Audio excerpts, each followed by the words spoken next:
Para la materialización de una edificación se llevan a cabo una serie de procesos por fases.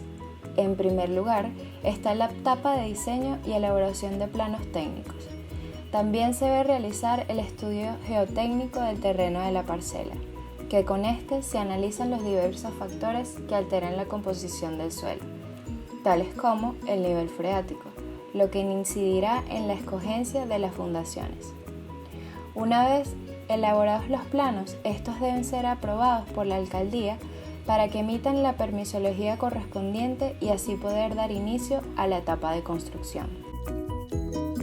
El caso de estudio que presentamos a continuación es un sistema porticado con sus fundaciones de concreto armado construido con encofrado de madera. Asimismo, se asume que se realizó un estudio geotécnico que determinó que el terreno es homogéneo y cuenta con propiedades resistentes a la compresión.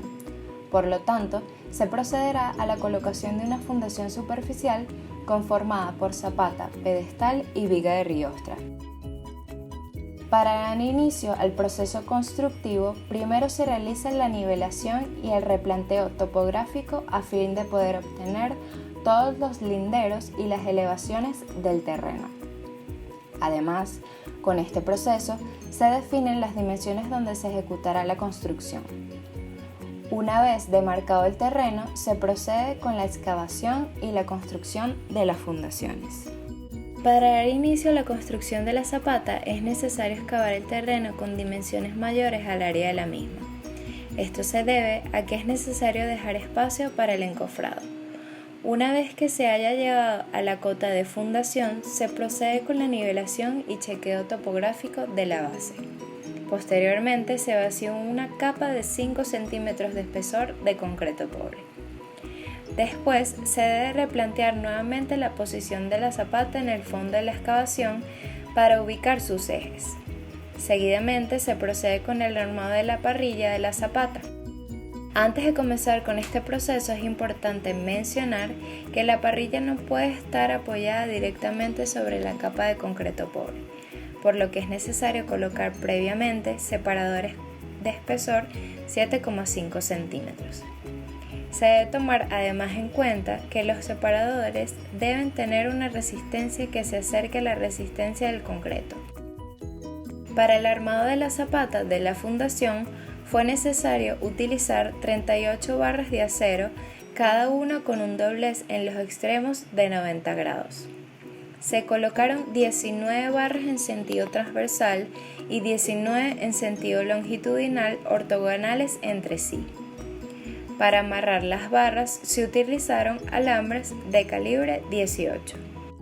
Fuera de la excavación se arma la estructura de acero para el pedestal y primero se colocan las barras longitudinales con un doblez en la parte inferior de 90 grados.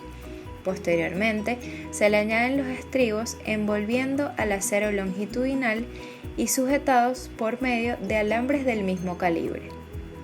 Una vez finalizado este proceso, se procede a colocar la estructura de acero del pedestal dentro de la excavación de la zapata, sujetándola a la parrilla por medio de alambres.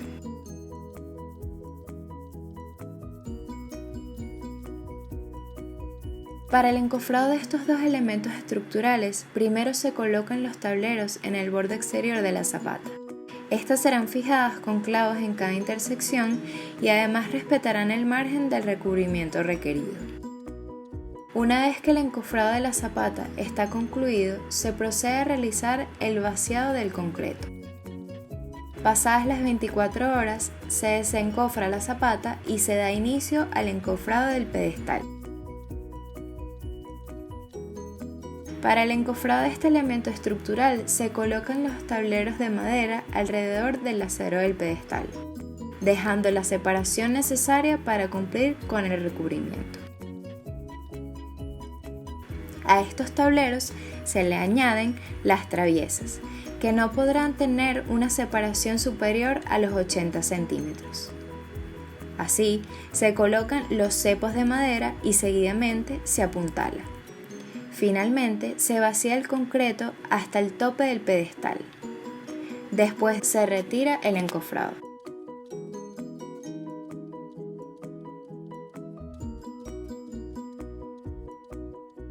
Una vez vaciado el concreto del pedestal, se realiza la excavación para la ubicación de las vigas de riostra.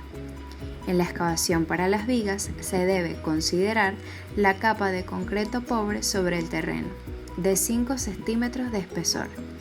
Generalmente, la viga se arma fuera de la excavación, sobre una superficie, posicionando las barras longitudinales, introduciendo los estribos y colocando los separadores por ambos lados del armado.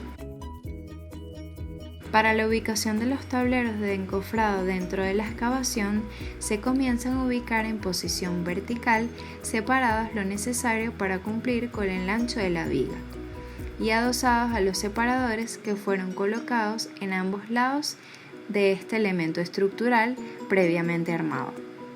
Posteriormente, para mantener el ancho correcto de la viga y los tableros nivelados verticalmente, se ubican las demás piezas de encofrado. Una vez instalado el encofrado y el acero de refuerzo, seguidamente se efectúa el vaciado del concreto dentro de la viga armada, encofrada y limpiada de los restos de alambres y otros pequeños escombros. Pasado un día, se retira el encofrado.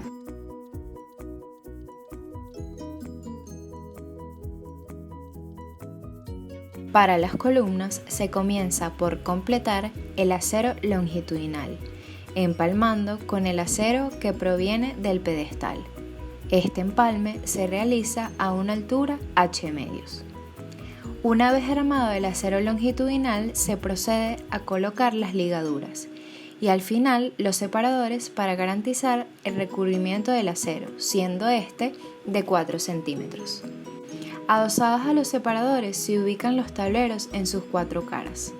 Al ubicarlos, se procede a colocar las traviesas para evitar que los tableros se deformen.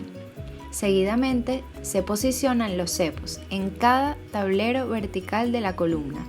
Se inicia de abajo hacia arriba, separándoles cierta distancia según la norma.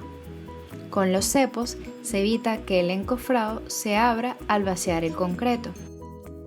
El último paso para el encofrado es colocar puntales en las caras de la columna. Esto garantiza la verticalidad de la misma.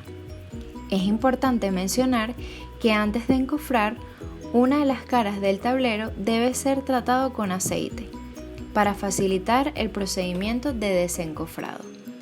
Una vez colocado el acero de refuerzo y el encofrado, se procede a vaciar el concreto y en 24 horas se retira el encofrado.